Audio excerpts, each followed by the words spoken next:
In our full review of the all-new generation of the BMW Z4 Roadster, I want to start to take you on a small journey.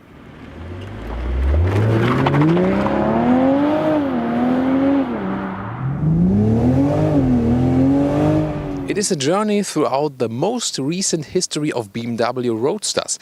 Started here with the Z1, built from 89 until 91, so just shortly, with those sliding up side doors, very interesting. Then the first Z3, 95 until 2002. And the car always grew a little bit in length. This is the first Z4 generation from 2002 until 2008. And the second Z4 generation from 2009 until 2016. So the recent one that is now having the successor. And there was also the Z8. Just 5,700 pieces were hand-built actually. And I want you guys to guess in which period of time this one here was built if you look at the other models here. So look again here at the Z8. Tell me in the comments, without Googling it, in which period of time was the Z8 built of those other four cars? And later on I'll solve the riddle. And don't Google it yet. Keep watching. But now let's focus on the all-new vehicle, exterior, interior and the driving experience here for you on Autogefühl, your #1 resource for in-depth car reviews and your #1 community to discuss cars with Thomas. As everything in Full HD, full screen and full length. Let's go!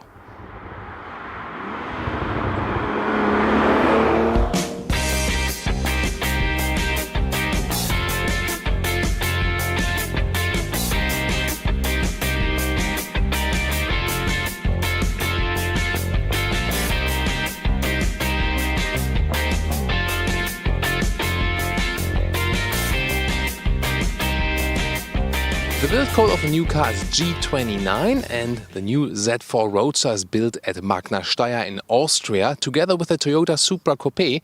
So that one will be the Coupe and the BMW will be reserved for the Roadster style.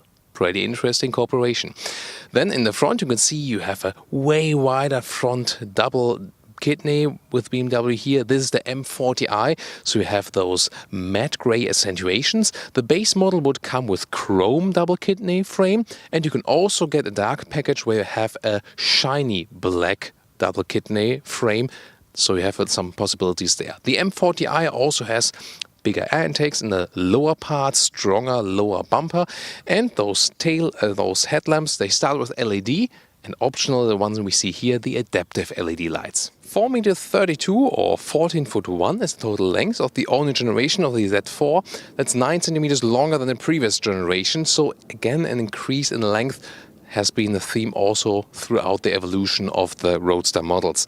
17-inch rims it starts, 18-inch for the M40i, which we see today here, 19-inch, those ones we see, those ones are optional. The M40i also with a air outtake here in a contrasting way, contrasting mirror caps. This color is called Frozen Grey. It is a matte paint. You can also hear how I feel it, basically. Very interesting. I really like those matte grey paints.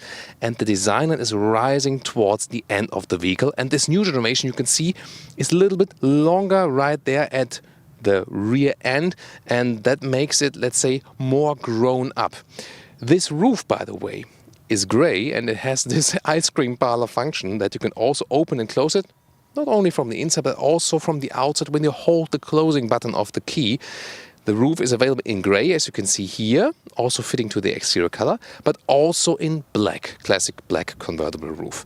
And you can also then open and close the windows just with keeping on the opening or closing button. So we can open it once more again.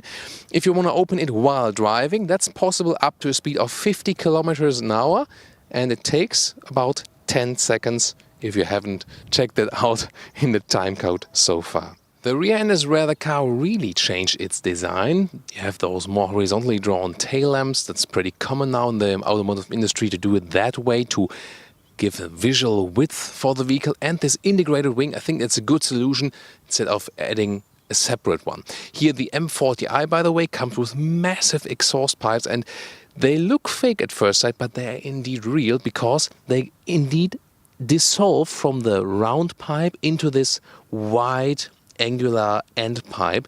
And on the other side, by the way, not the one that is close to me now, so on the right side then there of the vehicle, there you can also see an exhaust valve inside for even better sound.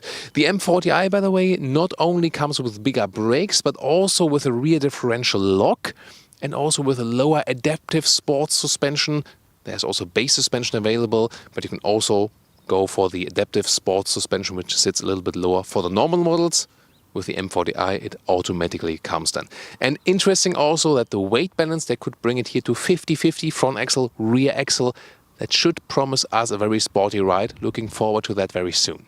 What do you think? Does it look better with the open top or here with the closed top? I think they managed really to have a good design line when you close the top, so that you have something like a coupe with a soft top when it's closed. So this is also one step forward with those new convertible roofs. They're also quite durable, by the way, so it's not necessary to have a hard top. You know, the Z4 also has a hard top history. So I think it's a good step that they went for the soft top here. Again, it's lighter, you have more capacity than in the trunk. And it's still quite durable and looks cool and still forms this coupe-style silhouette, although it's a Roadster. Or what do you think? You know, I always love to show different colors, and here we also have the car in San Francisco red. It's a very bright metallic red color and also a cool color name, isn't it? This one is also equipped with a shadow line that gives you those glossy black frames around the BMW double kidney, so you can of course also combine those with different colors. Also, just to give you the information, with using the soft top now, they saved about 40 kilograms if you compare it to the predecessor generation. However, the car is a little bit longer, also got more safety equipment and stuff, so the weight then again was a little bit more. With deducting the weight savings for the roof, the overall weight increased by about 10 kilograms, so more or less the same than if you compare it to the predecessor generation.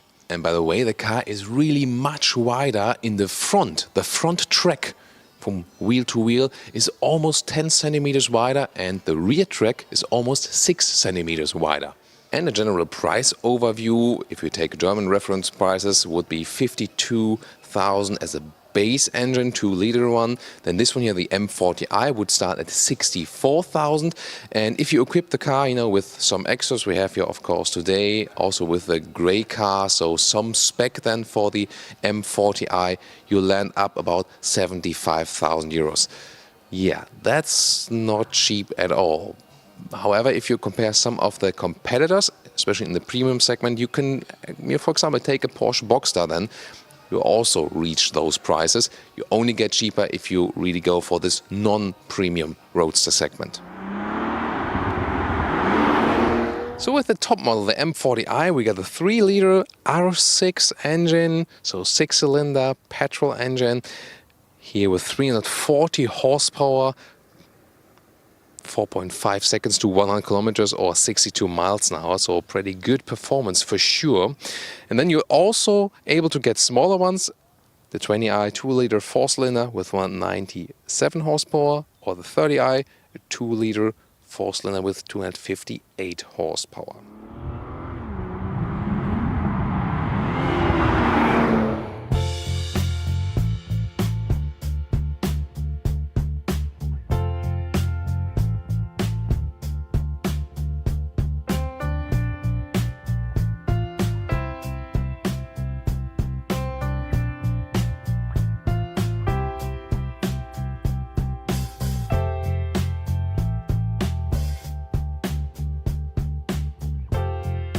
So before we take a look at the all-new interior here, also the small evolution of the interior of BMW Roadsters. When it started with the Z1, you can see nowadays you would say this looks super cheap, but at that time it was really very modern and up-to-date.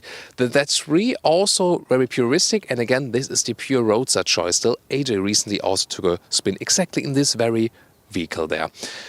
Then the first generation Z4.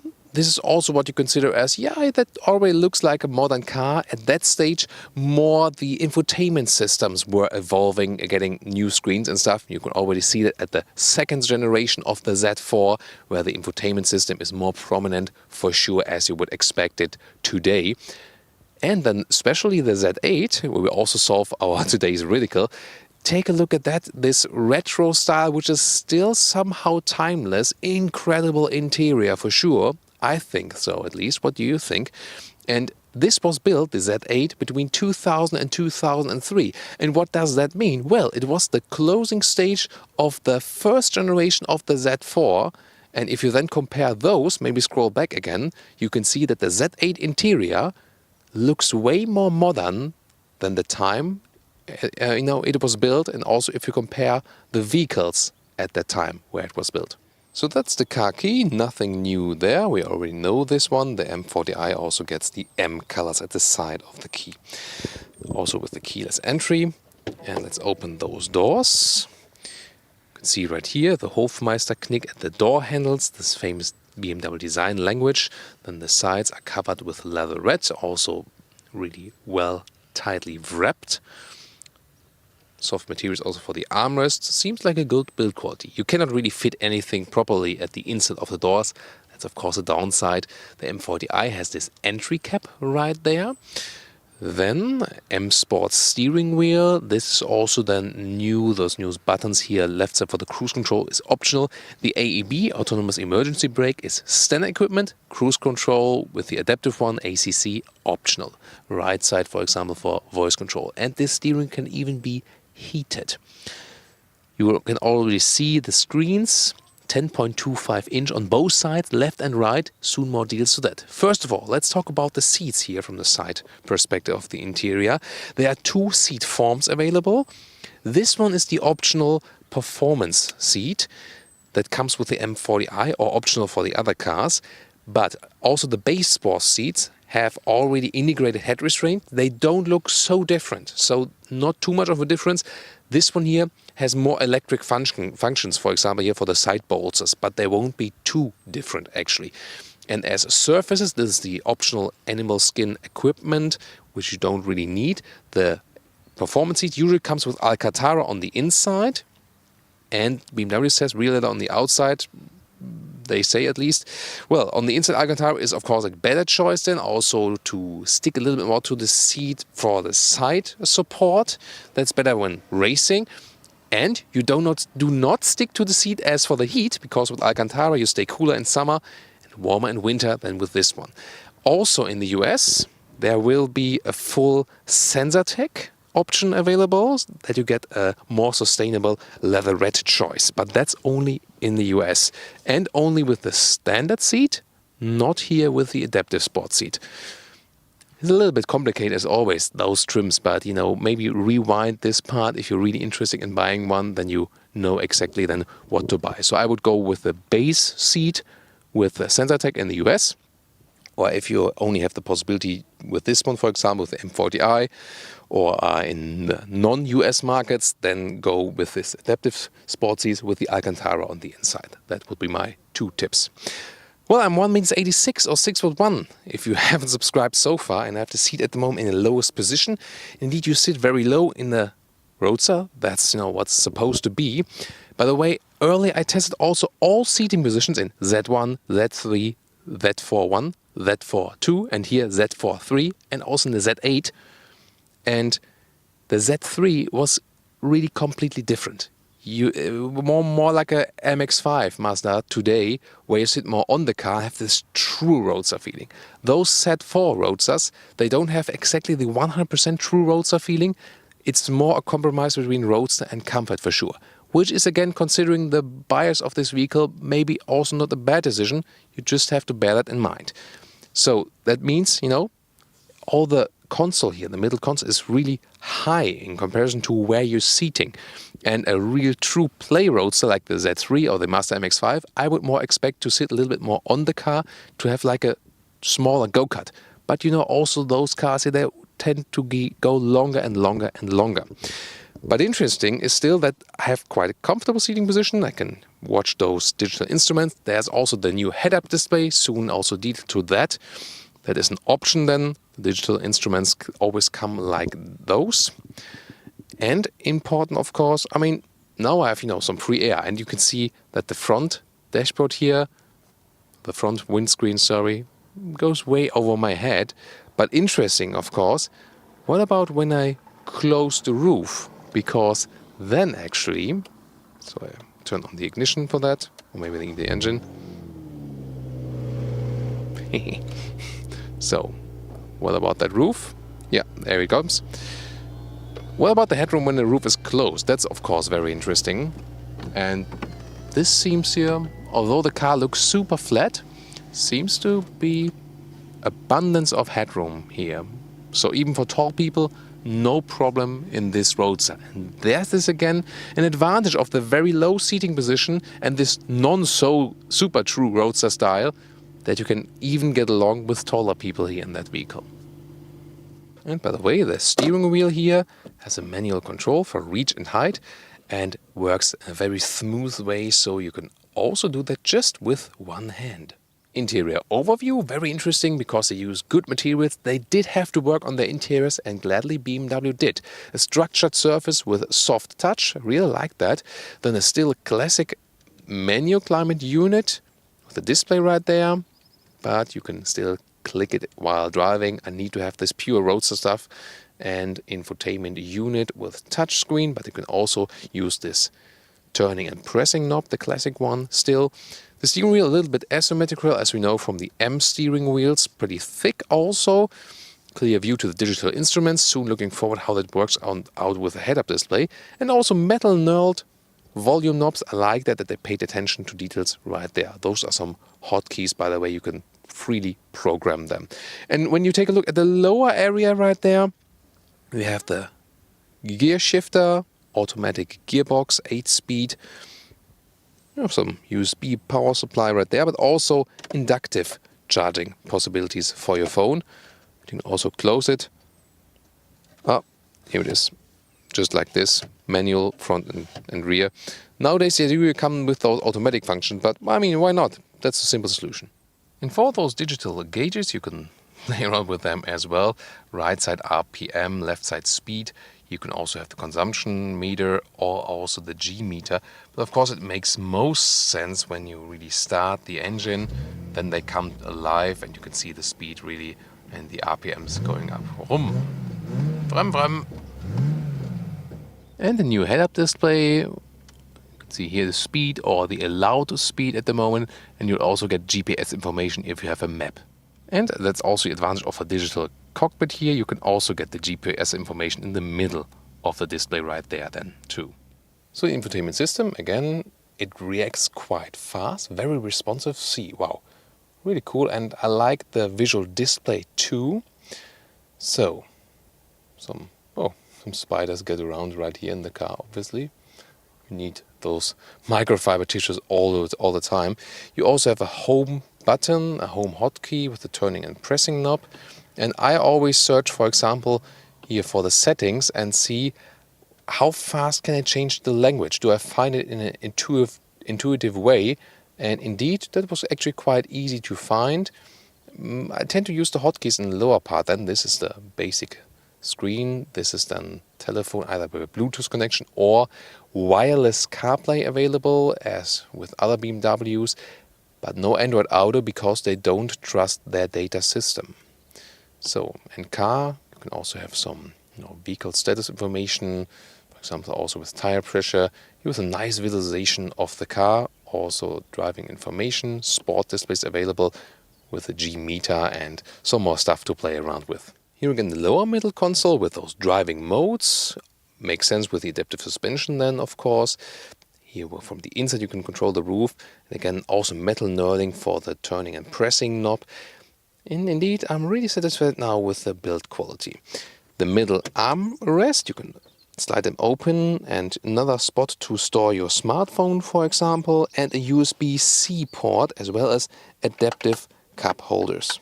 And about the storage areas, well, they are indeed limited. Here you have some room, even a top tether, by the way, for a child seat here behind the co-driver seat. And you can also reach through the trunk from here. This is a ski hatch, basically. Won't be too long enough for skiers, I think, but you can at least, put some longer things than if you also open it at the other side. Or for cats. Or for cats, yeah, of course. Why for cats? I mean, yeah, cats do fit in there, yeah. Good idea by Holger. Thank you. So now the boot capacity, and you can see it doesn't matter if the roof is open or not, it will always remain like this, 281 liters. Of course, it's a big advantage if you compare it to a hard top. So this one will not change because the roof is basically on that.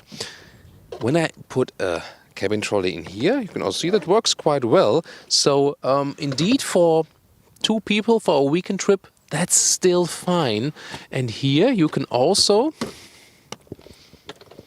open this small hatch. Don't open the hatch, don't open the hatch. Well, someone opened the hatch at some point then, you know. Remember that? Here, hello. Of course you can close it then here again. But, I mean, you get some more possibilities then with that at least.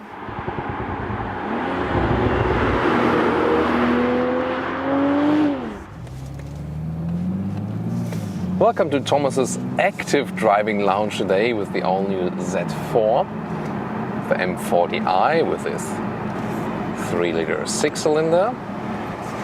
And well, I mean, driving with open top is always an enjoyment, and especially if it's a Roadster, an agile Roadster. And I'm just driving in the comfort mode now to start it off, and the steering is super precise and direct. See here, just a slight command directly changes something on the road. Also here, close to Sintra, close to Cascais, near Lisbon. I've given a couple of hints. It's also one of my favorite tracks here. Really cool. It's public road. Of course, don't exaggerate it, but you can still drive in a very enjoyable way. And you hear the engine sound when you drive it slowly, and being in comfort mode, you can also drive it rather silently. That's no problem. It's also, of course, important if you're starting in a neighborhood or something. And it feels very refined, and the car feels super balanced. And it is not so exaggerating from the driving feeling that you would say, oh, it's such a fun car, but I couldn't drive more than an hour with it. I feel I can drive also longer with that, and that's also very important. It doesn't, for example, feel as rough as a Porsche, for example. You know, like the Porsche Boxster has an advantage due to the midship engine concept, but this one here more feels cruisable as well. But the question is, if we go, for example, to the sport mode, have that adaptive suspension a little bit stiffened up, also then shifting up later, shifting down earlier, we can now also hear something more of the sound. Does that also, whoa, that's a huge rock.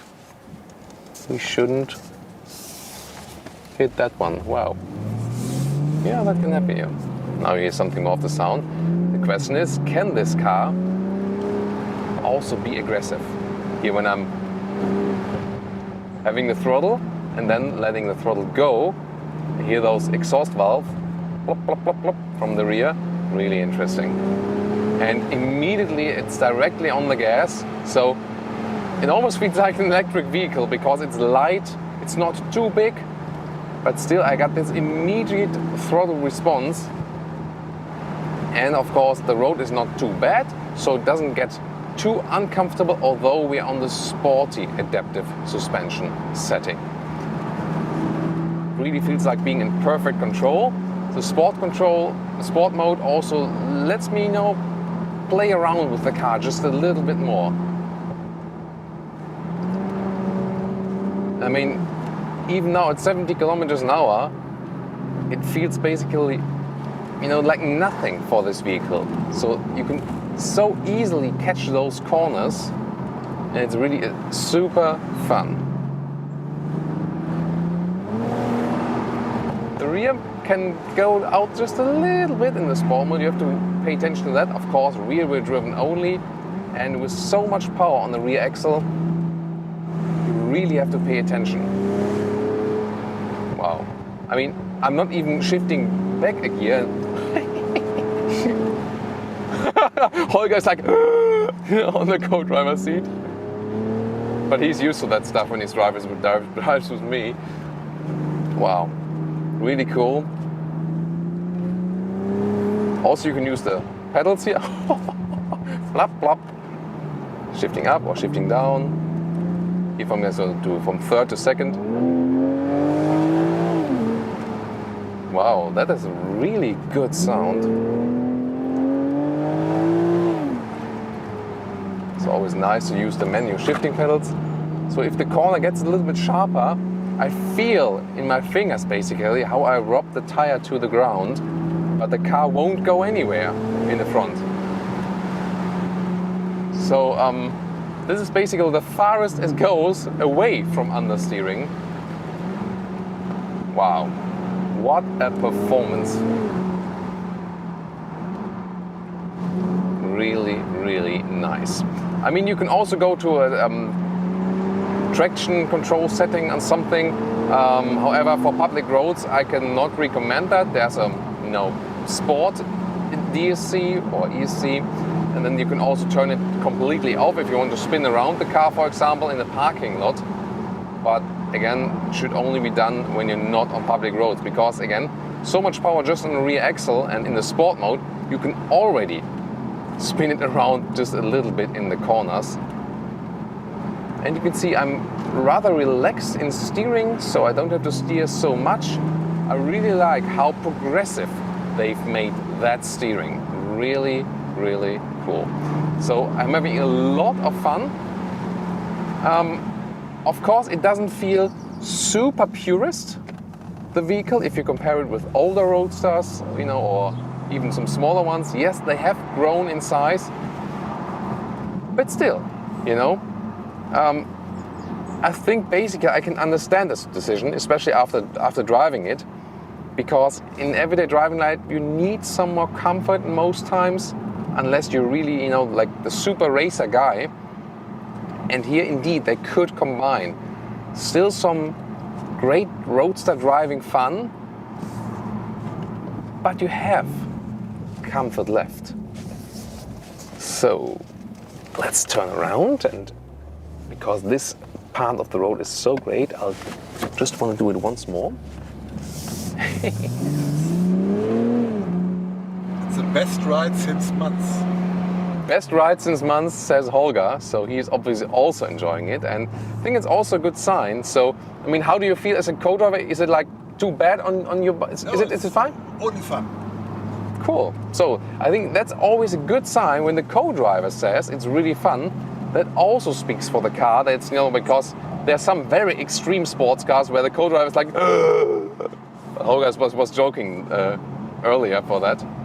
So obviously he is enjoying it, and then I can enjoy it maybe a little bit more.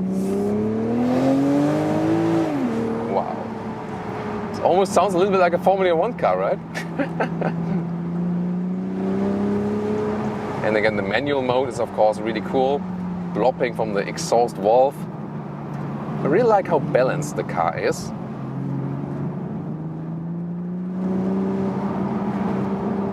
Just a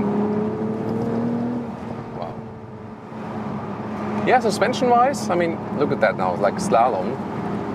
Wow. Look at the response and how it's incredible how good the handling of this car is. Although it does not have a midship engine concept, so they really figured out that weight distribution. So anyone thinking like, wait a minute, is this half a Toyota? Actually, even if it would be, I would not care at all, because it really drives superbly. So, oh, heard that. What about when I really accelerate it hard? So I can also go to this sport shifting mode now with the gear shifter to the left side, and it's even a little bit more extreme. Now going downhill. Let's see, the brakes. Always be careful when other people are on the road. Those bigger brakes in the M40i do a good job as well. Now some corners to enjoy for you. Now the brakes will work a little bit more.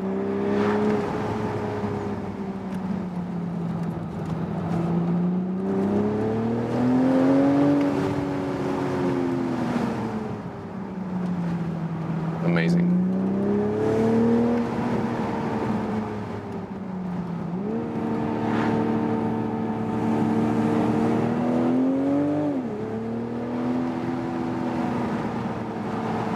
The greatest thing is although there's so much horsepower just in the rear axle, I really feel super much in control still of the car.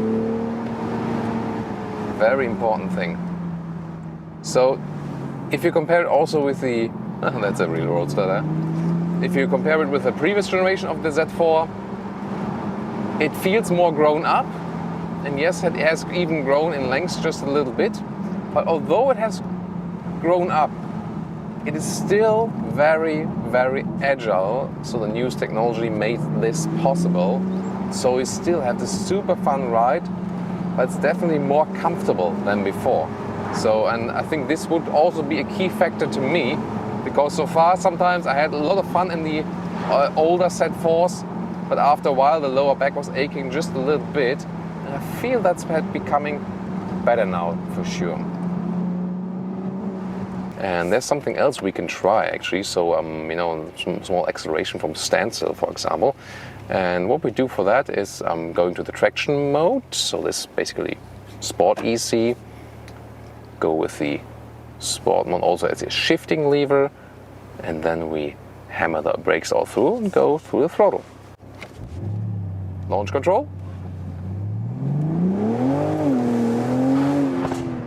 That was on 0 to 70. So I was just going straight again because I was seeing possible danger from other cars. So now again, a little bit safer. Let's try.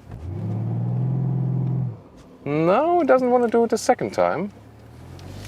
That's strange. Let's pull over to the side just a little bit.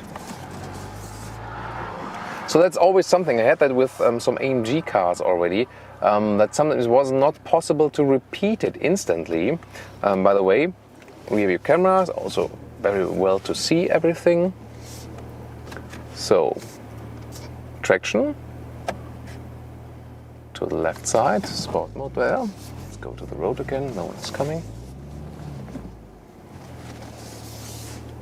Hitting the brakes hard. No. So now it's not saying me that it would do the launch control. So obviously you cannot repeat it that often just after each other. Too bad. But you know, that's why we're also doing those tests.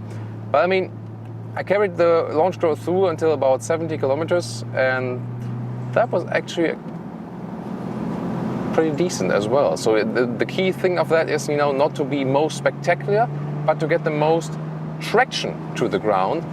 And that's clearly what this vehicle did there. Let's maybe try to cool it off a little bit. Yeah, now he's doing it. Now the other Z4 is coming, just waiting for safety. Here we go, guys. So, and now, yeah.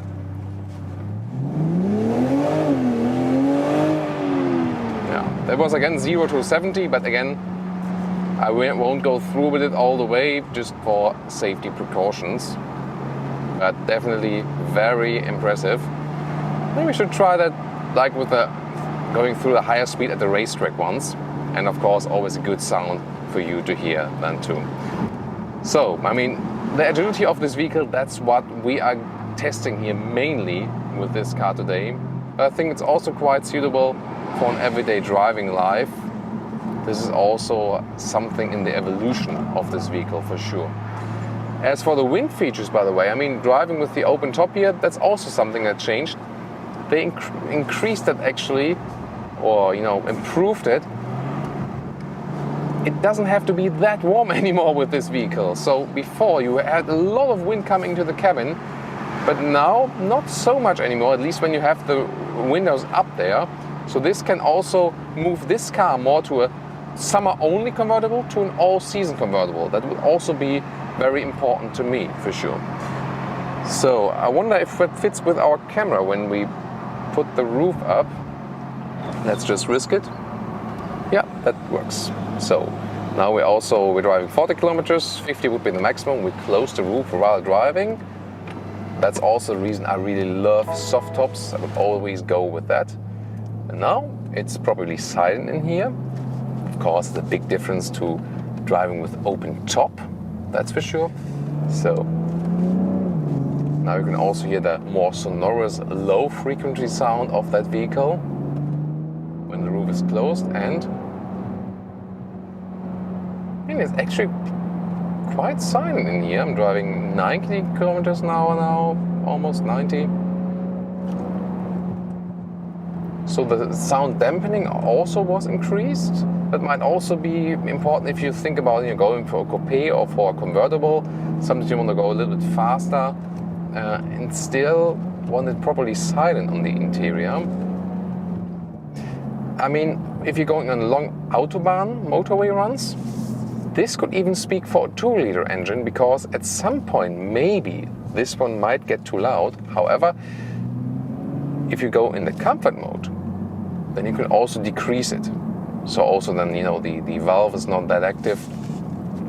So you have in the comfort mode and have the roof closed. There's the 8 Series again. They're also driving this road up and down. It's really cool. So here in comfort mode and with roof closed, you can also have a silent experience. That's also quite nice. And now to our conclusion for today with the all-new BMW Z4 Roadster. Well, it is somewhat a more drastic change in design, that's for sure. But I think the overall design works. The only thing I would have wished is that maybe this side line doesn't raise towards the end, would just be a straight one, then it would be more timeless, I would say. And then I also like the new rear, and also that's a little bit longer, that does the car quite well.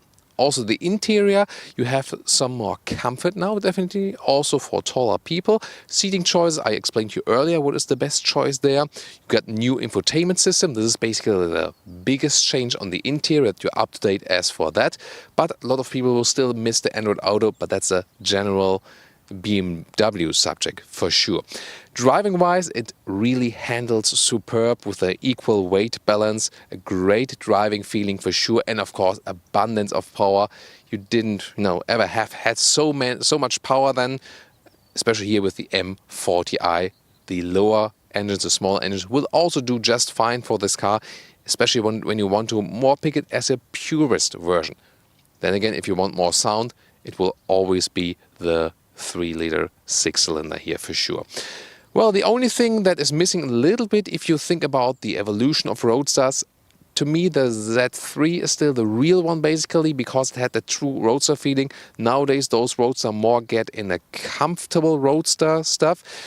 So if you're more this Roadster purist seeking, I'm not exactly sure if you will be 100% happy with it. But if you then think about it and also think about, yeah, I'm not going on a racetrack with that one every day. It's really, for, enjoying life as well. And then you can understand why this evolution has taken place. So even if also myself maybe want, driving-wise, a smaller Z3, probably even in everyday driving life, I will be happier then with a little bit bigger, more comfortable Z4. That's my conclusion here for today. What do you think? Leave me your comments and let's discuss the all-new Z4. Join us also next time at Autogefühl.